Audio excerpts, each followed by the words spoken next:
Hi எல்லோரும் எப்படி இருக்கீங்க? Welcome to sun fees vlog channel. நம்ம சேனல் மறக்காமல் சப்ஸ்கிரைப் பண்ணிக்கோங்க. சக்கரை பாகு மீதி இருக்கா? ஸோ அதில் ஒரு சூப்பரான ஸ்நாக்ஸ் ரெடி பண்ணிடலாம்.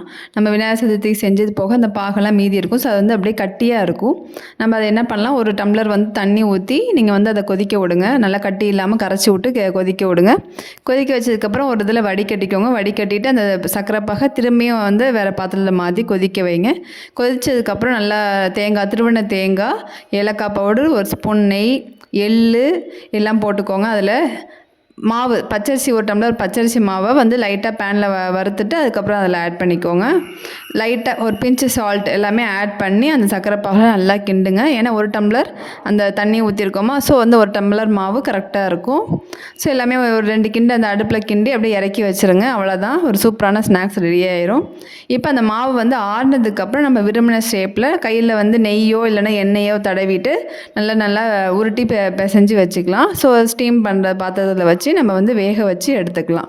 ஆறுனதுக்கப்புறம் சாப்பிடுங்க. ரொம்பவே சாஃப்டாக இருக்கும். அது நம்ம நெய்யெலாம் போட்டிருக்கறனால சாப்பிட்றதுக்கும் நல்லா சூப்பராக இருக்கும். என்னோடய ரெசிபி உங்களுக்கு பிடிச்சிருந்தா மறக்காமல் லைக் பண்ணுங்கள், ஷேர் பண்ணுங்கள். மறக்காமல் சன் ஃபீஸ் வில்லாக சப்ஸ்கிரைப் பண்ணிக்கோங்க.